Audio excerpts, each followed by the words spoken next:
Hola, soy la Basmati de nuevo con vosotros. Hoy toca expresionismo en arquitectura.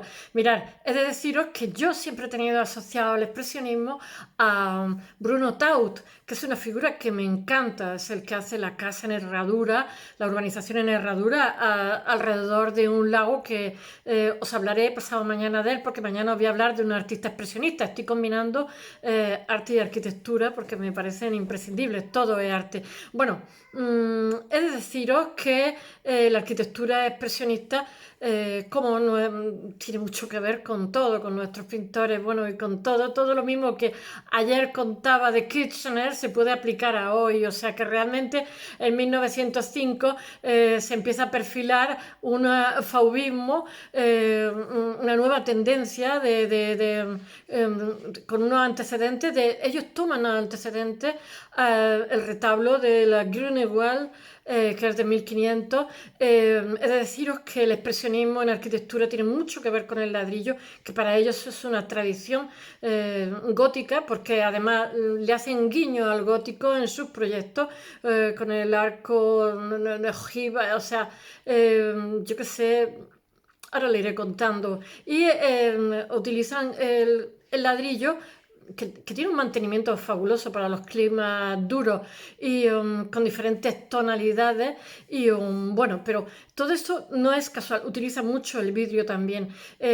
Yo tenía asociado el expresionismo con la Glass Pavilion de la Werkbund, que se realiza en Colonia pocos días antes de que empiece la guerra mundial, la Primera Guerra Mundial, y donde una de las estrellas emergentes, una emergente que promete, es nuestro Gropius, que es aupado, ayudado por Bruno Taut, que tiene allí su famoso Glass Pavilion, que os hablaré dentro de 24 horas de él, que es maravilloso.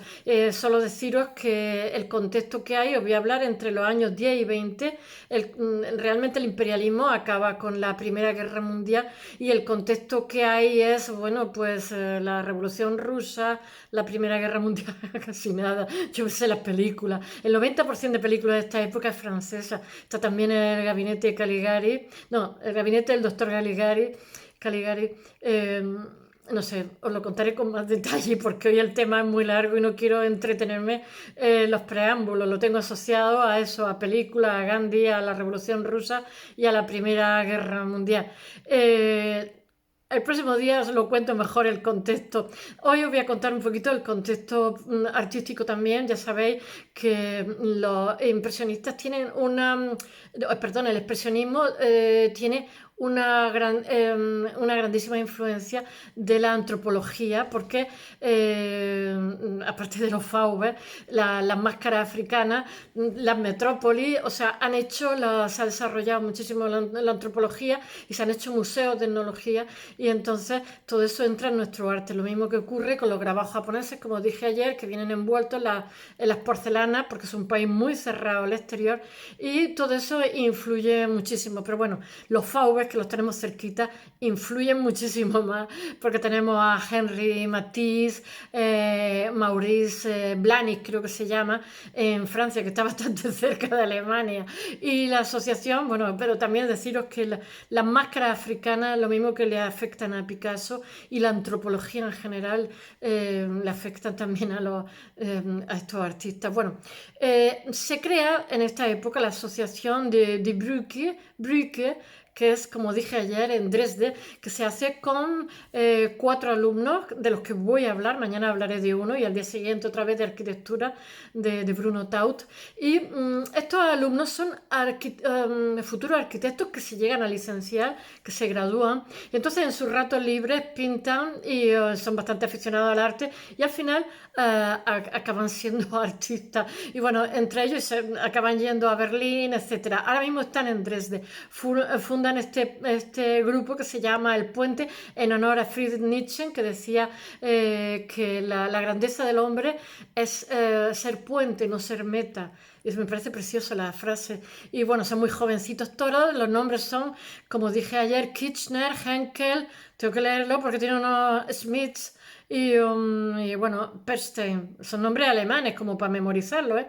Esto hacemos un especial. Bueno, ya sabéis que utilizan los colores luminosos, tocan de los FAU, esta arbitrariedad. Estos son todavía más salvajes, más bestias. Pero ellos apelan mucho al mundo interior, a la subjetividad. Porque ya sabéis que después, en 1911, ellos son de 1905 ese grupo. En 1911 hay otro grupo que es The Blau Reiter, que es el jinete azul, que es de Vasily Kandinsky Hake, que muere en la Primera Guerra Mundial, que es un estupendísimo artista, muy jovencito, más joven. Y estos son más místicos, son más místicos. Y también, como ellos, como el Puente, acaban en 1913 porque, ¿cómo se llama? Kitchener, conté ayer, que hace un artículo hablando de sí mismo y obvia totalmente a sus compañeros y los compañeros le dicen hasta luego, Lucas. También es verdad que voy a decir una cosa, ocurre eso, pero seguramente habría con anterioridad algunas primicias de que ellos estarían enfadados por algo, en fin, es lo que suele pasar en los grupos. También he de deciros que son muy jovencitos y 8 años juntos pues significa que son 8 años más que tendrían ya, todos estarían, digamos, un discurso artístico más desarrollado. Bueno, ¿qué estaba yo hablando? De las pinturas, pues que es muy subjetiva, muy emocional, las pinturas expresionistas, y bueno, que son muy radicales también, y bueno, que ellos, yo qué sé, que algunas veces tocan en la abstracción casi, y los representantes de esta nueva pintura están abiertos a todo, a determinadas influencias diversas como hay en ese momento. Por ello, los desnudos en la naturaleza están realizados con pocos trazos, no hacen ni grisallas ni nada, y bueno, todo evoluciona muchísimo, pero parten de unas premisas comunes. De hecho, ya veréis, los coloco en el blog, como veis las pinturas de uno y otros cuando empiezan y casi podéis confundirlas después, ¿no? Después desarrollan un discurso propio, cada uno, pero les gustan todos los temas muy escabrosos, el comercio sexual, como dije ayer, los manicomios, las prostitutas haciendo la calle, no sé, tienen fascinación, quizás por todo, porque ellos después se mudan a Berlín, y entonces pintan la Königstraße, todo el bullicio de esa ciudad grande, ya muy cosmopolita, muy cosmopolita, donde ya está la modernidad, no, ya no está en ciernes, ya está la modernidad, con mucha ilusión de futuro, también con mucha ilusión de negocio, porque Alemania ahora mismo ya es una potencia, y bueno, pues que hay ellos simplemente reflejan el arte, la sensibilidad del momento. Y lo que pasa es que abordan temas que no habían sido abordados nunca. Y además ellos también abordan mucho la arquitectura y bueno, y tienen mucho que ver, como he dicho, con la pintura gótica y con su ojiva y su increíble espiritualidad. De hecho, los alemanes siempre se retrotraen a su gótico. La verdad es que no es raro porque tienen una etapa gótica que es preciosa. Lo que pasa es que les han quedado pocas cosas vivas con tanto bombardeo. Bueno, los arquitectos se interesan enseguida por el expresionismo, pero voy a decir una cosa. Os voy a hablar primero de la escuela de Ámsterdam, que dicen ellos. Estuve en Ámsterdam 3 días, ¿no? Sí, 3 días, en las Navidades, y me dijeron mis amigos, tenía una amiga hay que ver las cosas que cuento, que jugaba con ella squash, Ingeborg, y le dije, ¿frío Ámsterdam? Me dijo, no, frío no ves que tiene mucho agua, mucho tal. 25 bajo cero, me salieron chabañones por todos sitios. Y después nos fuimos a la Plaza Dam, en el hotel, íbamos de camino a la India, casi 25 días, festejando nuestros 25 años de matrimonio. Y pues era Nochebuena y le dije, bueno, voy a reservar porque por lo visto mucha gente está sola y se va al hotel a cenar. Y le dije, ¿a qué hora puedo cenar una española? Esto es en inglés. ¿A qué hora puede cenar? Me dice, ¿quiere hora para las 4? Digo, ¿las 4? Las 4, pues es hora de comer casi en España o de merendar. Y entonces me dijo, bueno, pues si se pone así, le puedo dar el último turno, como si fuera una desgracia, a las 8. Digo, bueno, si no es el último turno. Y mi hija me advirtieron, por favor, que no vayamos a tomar paté francés ni cosas de esas que no nos gustan. Digo, nena, no hay nada más que el menú, no sabemos holandés. Y, que tenían de primer plato paté francés, y después teníamos una cristalera donde había gente que ofrecía droga y estaba la policía escondida, una cristalera. Nosotros estábamos en la cristalera, pero no éramos vistos, podíamos ver y no éramos vistos. Entonces, cada vez que pasaba alguien que le ofrecían droga y compraba, salía la policía, ¡buah! Y nosotros se nos quedaba la cena por aquí, en plan de, ay, que los van a pillar, ay, no compréis, que os van a pillar. Y en vez de tener una cena relajada de día 24, estuvimos ahí estresados pensando que la policía el día 24 estaba pillando a todo el mundo que estaba comprando droga. En fin, bueno, tengo un buen recuerdo, aparte de... Ah, sigo, por favor. Bueno, los arquitectos se interesan, hay que ver qué cosas cuenta, pero el expresionismo abstracto se interesa muy pronto, pero he de decir una cosa. Os voy a hablar de la escuela de Ámsterdam y os voy a hablar del expresionismo en Alemania. No sé, se me va a hacer largo, porque yo pensaba que estaba Bruno Taut y hay montones de arquitectos, y me imagino que son los más importantes, que habrá otros menos conocidos. Pero en Alemania ocurre una cosa, aunque hacen Bruno Taut, el monumento, esto, la Wehrburg en Colonia, 1914, pues resulta que les pilla la guerra, entonces pues tienen un parón por la guerra y entre otras cosas porque los arquitectos se dedican a hacer cementerios. Entonces, claro, los pobrecillos no es que no hacen expresionismo, es que no pueden, están ocupados en otros menesteres. Así que primero os contaré Ámsterdam y después os contaré Alemania, que tiene cosas maravillosas, el pabellón Einstein, y bueno, hay unas cosas increíbles. Y la verdad es que los holandeses también no son mancos, ¿eh? Y de alguna forma son más sofisticados construyendo, también empiezan antes, etcétera, etcétera. Están muy interrelacionados, pero ya sabéis que Holanda ha sido siempre un lugar de mucho arte. Bueno, voy a empezar. Junto al lenguaje formal funcional por el que abogan, entre otros, Walter Gropius, el expresionismo supone una alternativa, una nueva vía para la modernidad que están viviendo. Es una variedad dentro de la modernidad. Y bueno, que el expresionismo arquitectónico se manifiesta sobre todo a través del ladrillo y cristal, como he dicho. Ellos tienen una grandísima tradición en esta zona gótica por el ladrillo, las construcciones de ladrillo, que ha sido seguida ininterrumpidamente a través de los siglos. Y entonces ya sabéis que Gropius and Company también utilizarán muchísimo, lo que pasa que ellos utilizan el hormigón, el cristal, etcétera. Pues, es toda la modernidad que después se ve interrumpida por la gente más... Hay una lucha, ya sabéis que la República de Weimar, entonces hay una vuelta como al clasicismo, pero después continúa con más fuerza la modernidad. Adiós, gracias. Bueno, en 1914 se hace el Glass Pavilion de Bruno Taut, como he dicho, la exposición de la Wehrburg, que os hablaré de ella pasado mañana, que es maravillosa, y os hablaré de este arquitecto que es maravilloso también, que no se promociona todo lo que se tiene que promocionar, aunque se promociona mucho porque es socialista y lucha porque los que no tienen nada tengan casas como merecen. Y de hecho, los más conservadores, porque él es como arquitecto municipal hace hasta 12.000 casas modestas y que son maravillosas, que son unos proyectos maravillosísimos, y entonces le dicen al alcalde, los más conservadores, que por qué a la gente corriente le hacen casas tan buenas, y le dice el alcalde defiende al arquitecto y le dice que porque Berlín lucha porque la gente más modesta ascienda, pues les pone piscina y de todo, sin salirse del presupuesto, que no es fácil, ¿eh? Bueno, sigamos, pero bueno, ahora estamos antes de la Primera Guerra Mundial, ellos están está también nuestro Walter Gropius allí, y que él lo presenta, que él lo promociona como un joven emergente que promete, y claro que promete. Bueno, la arquitectura de ladrillo es predominante hasta mediados de los años 20 en los países del norte de Europa, y que cuentan con ese material del gótico, como ya sabéis que lo he dicho.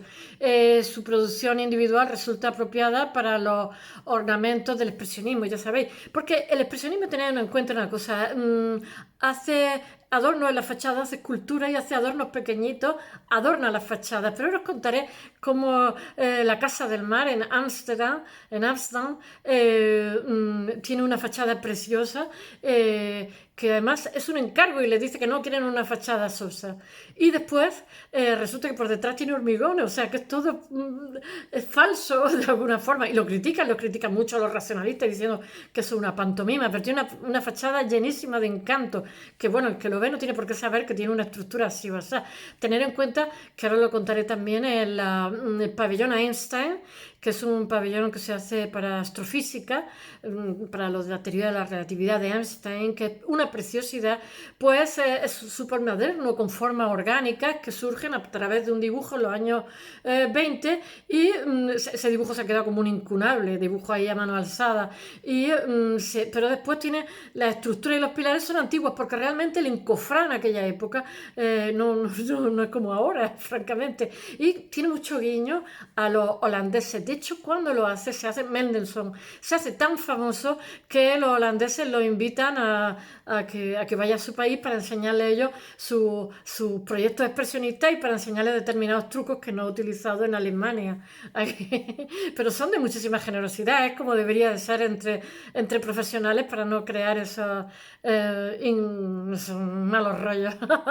Bueno, pues nada, que el ladrillo se presta a que pueda tener adornos pequeños, expresionistas en la fachada y que pueda haber escultura. Os voy a hablar de la escuela de Ámsterdam, si no me da tiempo, pues mañana os hablo de Alemania, del pabellón Einstein, que es una preciosidad, y de las cosas que hace Bruno Taut, etcétera, etcétera, y de varios arquitectos que están allí funcionando, que son expresionistas y que yo no los conocía y que me ha llenado de sorpresa ver su obra, que me ha parecido maravillosa. Bueno, la escuela de Ámsterdam supone nuevas vías en los Países Bajos, como pasó el otro día cuando os conté el cubismo. Muchas veces los arquitectos están ávidos de nuevas potencialidades, y entonces lo que ocurre también aquí, el expresionismo cala en el teatro, en la literatura, etcétera, como el cubismo, como el resto de vanguardia. Bueno, y allí muy pronto hay un grupo de arquitectos que hacen ya proyectos de este tipo y por eso se han agrupado en torno al nombre que se llama Escuela de Ámsterdam, y son muy fantasiosos y están llenos de expresividad. Por eso la Casa del Mar es preciosa, pero veréis como entre lo que os voy a contar hay 10 años de diferencia entre el primer proyecto y el último. Sin embargo, tienen en común que se realizan en ladrillo y que sus fachadas son muy muy expresivas, porque tener en cuenta que muchas veces ponemos una etiqueta y nos perdemos en las características y tal, pero ya veréis cómo dura aproximadamente 10 años y en los cuales se construye bastante, no digo muchísimo porque era caro, era costoso este tipo de construcción, pero bueno, los proyectos que os voy a enseñar os van a encantar, vamos. El punto de partida y la culminación es, como sabéis, el ladrillo. Y por supuesto se empieza a hablar de la Casa de la Navegación, que aquí en España sería la traducción, pero son traducciones un poco regulares. Aquí en España teníamos la Casa del Mar. En mi ciudad había una Casa del Mar preciosa que, como no, con el desarrollismo de los 70, donde los inmigrantes volvieron y donde el crecimiento es positivo desde el año 1911, pues llegó un momento que la ciudad era muy pequeñita, una ciudad intramuros, y entonces pues explotó, abatieron todo, no queda ciudad, queda la catedral y poco más, y si queda es un barrio más modesto que no se han abatido, pero bueno, pues habrán destruido de otra manera. Y había una Casa del Mar preciosísima también. Bueno, que me pongo aquí con las digresiones. Esta Casa del Mar es construida entre 1900, es que hacen unas traducciones horrorosas. Estoy leyendo un libro de arquitectura que lo he mezclado con otras cosas. Entre el año 1912 y 1926 es un encargo de diferentes navieras que se dirían consignatarios aquí, y le dicen específicamente a los arquitectos, se van haciendo poco a poco, que tienen oficinas en su interior, que son los que, como he dicho antes, tienen un esqueleto de hormigón armado, sin embargo se les recubre de una fachada llena de esculturas graciosísimas, donde se hace referencia al mar, donde, bueno, todo va de ese tema. Y los arquitectos, o sea, los arquitectos, los que se lo encargan, le dicen, no queremos una fachada sosa, o sea, que es el propio cliente el que está exigiendo, digamos, que se haga un proyecto de acuerdo con la sensibilidad del momento, que eso es una rareza.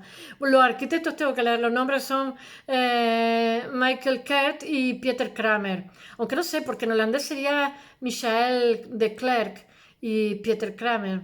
No lo sé, porque son fonemáticos. Michael sería en inglés, Michael de Kerr. Bueno, ya he dicho que son consignatarias, compañías navieras de Ámsterdam, que hace un encargo para tener allí la oficina, que las tienen en común y que les dicen a los arquitectos que por favor, que no sea una cosa sosa. Y bueno, los arquitectos encantadísimos de la vida, porque además es un proyecto carito. Y la fachada está proyectada por Van der Mey Y ahora os hablaré de cosas que hacen estos arquitectos también después de la Casa del Mar. Lo que pasa es que la Casa del Mar es muy, muy emblemática. Está decorado con cositas pequeñas de ladrillo, ornamentos, esculturas formadas con cosas que apelan a imágenes que tienen que ver con el mar, la navegación, pues si se la habían encargado. No son los únicos que hacen este tema, ¿no? Porque después os hablaré de otra que es la Casa de Chile, que la hacen como si fuera un transatlántico en mitad de una calle, y entonces tiene la roda de un barco así, que empieza la casa así con un ángulo agudo como si fuera un barco.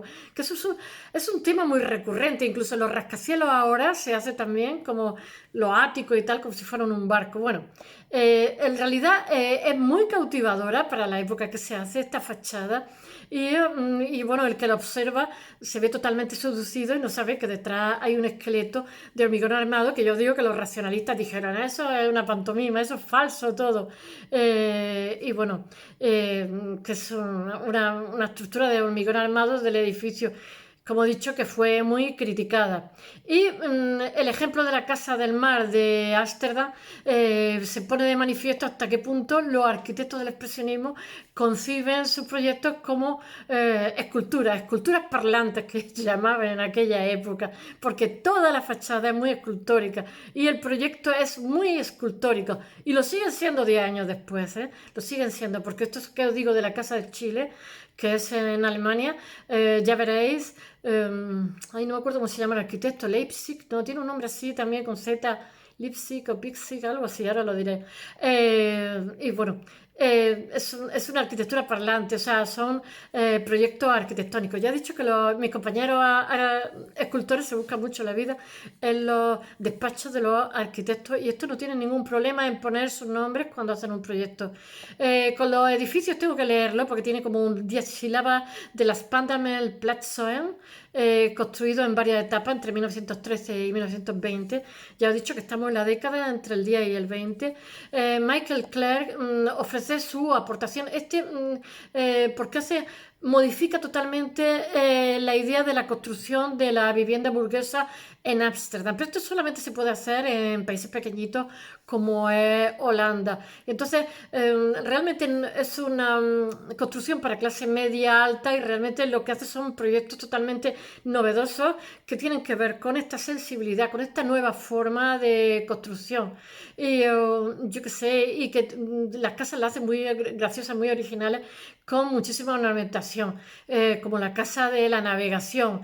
Y hace un complejo residencial que se caracteriza por diversos motivos y formas de ventanas, hexágonos, trapecios, segmentos, las hace onduladas, ¿cómo se llama? La fachada, bueno, hace unas configuraciones que se queda el solo, como originales, totalmente originales, que no tienen nada que ver con la monotonía y que después van a contrastar con lo que, porque tener en cuenta que en esta época están de estilo, en esta época está también la modernidad, que es sobria, de fachadas muy blancas. Entonces, como hay un periodo convulso, siempre en los periodos convulsos, no me preguntéis por qué, ya me están dando los colores de agonía, en los periodos convulsos artísticamente son muy productivos. No sé cuál es la explicación a esa, pero es una realidad que se da siempre cuando la gente vive en situación límite, es muy creativa, quizás porque necesita eso para sobrevivir, proyectarse sobre una ficción. Bueno, en 1918, en colaboración con Peter Kramer, hace una colonia para obreros. Mirad, una cosa, la revolución industrial ha sido fuerte, son países ricos, los Países Bajos, como pasa con Alemania, y en Bélgica, Holanda y Luxemburgo, en este caso estamos en Holanda, y entonces pues se encuentra con que hay una separación de clases sociales muy grande y a los profesionales le hieren, entonces luchan, la mayoría de ellos, hay bastante ideas sociales en aquella época, en esta época sabéis que también está en el fascismo que está ahí acechando, hay como una pugna entre una colisión entre trenes y bueno, los arquitectos, gracias a Dios, son muy sociales todos, entonces hay una cooperativa, diferentes cooperativas y sindicatos y los arquitectos entran al trapo con poco presupuesto y hacen unas casas muy imaginativas con poco presupuesto y esta es una de ellas. Tengo que leer el nombre porque también es en holandés, Der Dageraar, que está, que está destinada a la clase obrera y hace una casa con muchísima luz, con muchísima ventilación, con una cooperativa del sur de Ámsterdam, porque ya hay planes, ya hay planificación urbanística en las ciudades, a Dios gracias también, para que no haya una construcción caótica y desordenada, porque eso también implica que las construcciones se hacen, que están en manos de especuladores cuyas construcciones son baratas, de mala calidad y que no les importa nada a la gente que es más modesta, es que tengo unos picores, hacerles casas horrendas.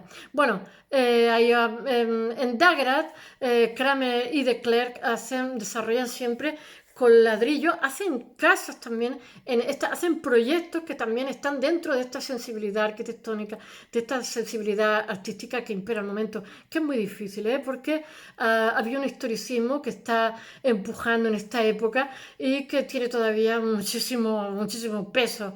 Y bueno, lo que pasa es que ellos, al utilizar, digamos, otras vías creativas, por decirlo de alguna forma, también amplían las diversas formas arquitectónicas, o sea, de utilizar los materiales y descubren a los contemporáneos un montón de campos de asociaciones totalmente novedosos e innovadores, porque sus proyectos para esta gente modesta son, como va a hacer luego Bruno Taus también en Alemania, son dinámicos. Además, hay una reivindicación estética y también sociopolítica, por decirlo de alguna forma, al hacer proyectos punteros totalmente en consonancia con lo que hay en el momento. O sea, hay una reivindicación sociopolítica, no solamente eso es para congratularse, porque francamente siempre se ha sentado más en la mesa del rico, por decirlo de alguna forma, ¿no?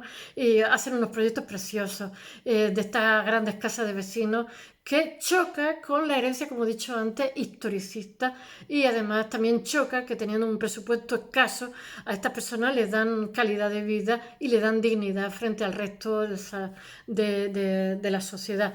En Dagrad las familias obreras tienen bastante luz, bastante ventilación, bastante amplitud, y la misma organización de los propietarios que se organizan por cooperativas evidencia las reivindicaciones sociales de la colonia que ha construido este señor, que además hace un proyecto precioso.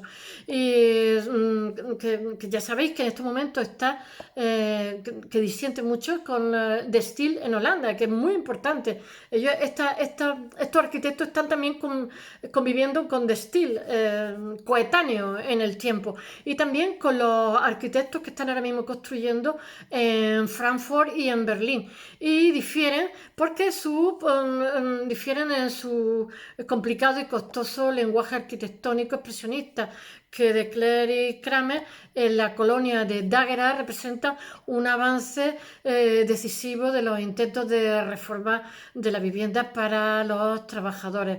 Y bueno, de Alemania creo que os hablaré mañana, porque creo que podría hablar otra media hora. Espero que os haya gustado. Mañana, en vez de un artista, hablo de la Torre Einstein y la Casa Chile en Alemania. That's all.